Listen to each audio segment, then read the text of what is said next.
Assalamualaikum warahmatullahi wabarakatuh. Perkenalkan, nama saya Marwanti dengan NIM B1012071. Baiklah, pada kesempatan kali ini saya akan menjelaskan materi tentang tahap dan fase manajemen bencana dan resolusi konflik. Namun sebelum itu saya akan menjelaskan apa itu pengertian manajemen bencana. Menurut Undang-Undang Nomor 24 Tahun 2007, manajemen bencana adalah suatu proses dinamis berlanjut untuk terpadu untuk meningkatkan kualitas langkah-langkah yang berhubungan dengan observasi dan analisis bencana serta pencegahan mitigasi, kesiapsiagaan, peringatan dini, penanganan darurat, rehabilitas, dan konstruksi bencana. Adapun tahap-tahapan dalam manajemen bencana, yaitu yang pertama tahap pra-bencana yang terdiri dari A. Pencegahan. Upaya yang dilakukan untuk mencegah terjadinya bencana jika mungkin dengan menyadarkan bahaya. B. Mitigasi bencana.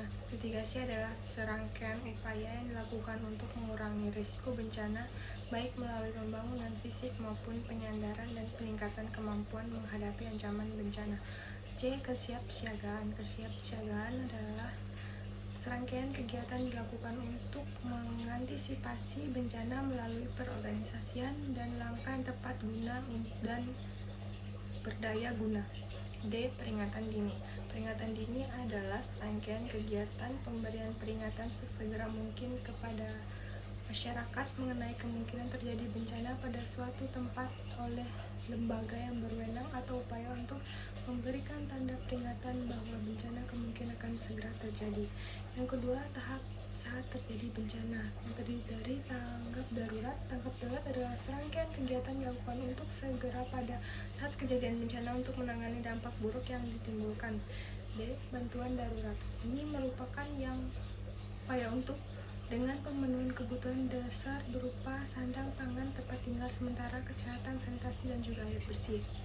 Yang ketiga yaitu tahap pasca bencana yang terdiri dari pemulihan. Pemulihan adalah serangkaian kegiatan untuk mengembalikan kondisi masyarakat lingkungan yang terkena bencana dengan memfungsikan kembali kelembagaan, prasarana, dan sarana dengan melakukan upaya rehabilitas. Rehabilitas adalah perbaikan dan pemulihan semua aspek pelayanan publik atau masyarakat hingga tingkat yang memadai pada wilayah pasca bencana dengan sasaran untuk meneruskan berjalan secara wajar aspek pemerintahan dan kehidupan masyarakat pada wilayah pasca bencana. Rekonstruksi adalah perumusan kebijakan dan usaha serta langkah-langkah nyata yang terencana dengan baik, konsisten, dan berkelanjutan untuk membangun kembali secara permanen semua prasarana, sarana, dan sistem kelembagaan baik tingkat pemerintah maupun masyarakat dengan sasaran utama tumbuh berkembangnya kegiatan perekonomian, sosial, dan budaya, tingkat hukum dan keterlibatan dan bukti peran dan partisipasi masyarakat sipil dalam segala aspek kehidupan bermasyarakat di wilayah pasca bencana. Secara garis besar terdapat 4 fase manajemen bencana, yaitu yang pertama fase mitigasi adalah upaya memperkecil dampak negatif bencana, contoh zonasi dan pengaturan bangunan. Yang kedua, fase pradensis, yaitu merencanakan bagian menanggapi bencana. Yang ketiga yaitu fase respon, yaitu upaya memperkecil kerusakan yang disebabkan oleh bencana, contohnya pencarian dan pertolongan. Keempat, fase recovery, yaitu mengembalikan masyarakat ke kondisi normal, contohnya perumahan sementara.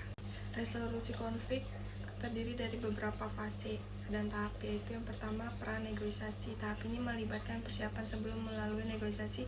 Persiapan ini meliputi memahami masalah yang sedang dihadapi, menentukan tujuan dan prioritas, serta mengidentifikasi pihak-pihak yang terlibat dalam kepentingan mereka. Yang kedua, dialog. Tahap ini melibatkan pembukaan jalur komunikasi antar pihak dan memfasilitasi diskusi dan pertukaran informasi. Pada tahap ini tujuan utamanya adalah menciptakan lingkungan yang kondusif untuk membangun saling pengertian, memperkuat hubungan antar pihak, dan mengeksplorasi kemungkinan solusi yang diterima bersama.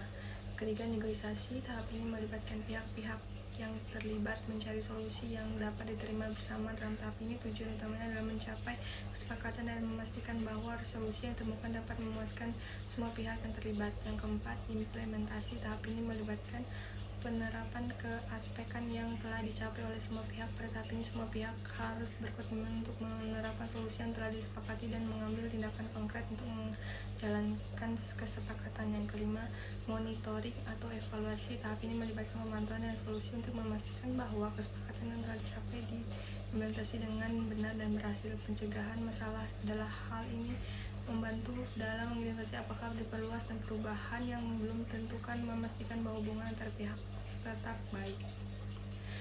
Sekian materi yang saya dapat sampaikan. Saya akhiri dengan Assalamualaikum warahmatullahi wabarakatuh dan selamat pagi.